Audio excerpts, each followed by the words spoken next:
avancée où des aveugles servent de guide à des voyants. C'est une expérience sensorielle pour mieux comprendre, pour être sensibilisé à ce que vivent les non-voyants et apprendre à se repérer dans l'espace. Roman Idress et Marc Ivard.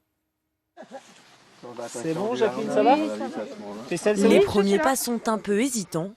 Plongé dans le noir, la forêt peut être déstabilisante.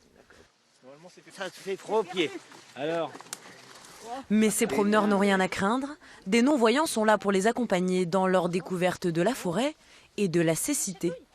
Le fait de pouvoir écouter leurs impressions et répondre à leurs questions aussi, je pense que c'est aussi un rôle que j'ai à jouer, de témoigner dans la société de ce que je vis au quotidien. Au fil de la balade, l'association Eclipse leur propose des petits ateliers. Là, on cherche avec les doigts.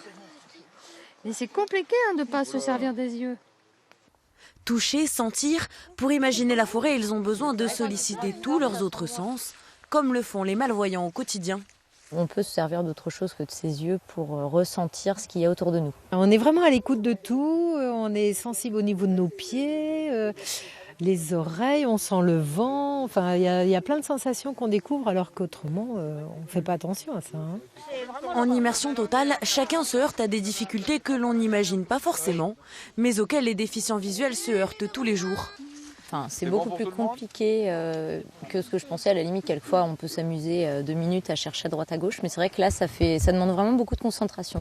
On appréhende plus en fait, on est comme ça, on a peur de se taper dans quelque chose. Donc c'est vrai qu'on est obligé de se soutenir physiquement en se tenant, quoi.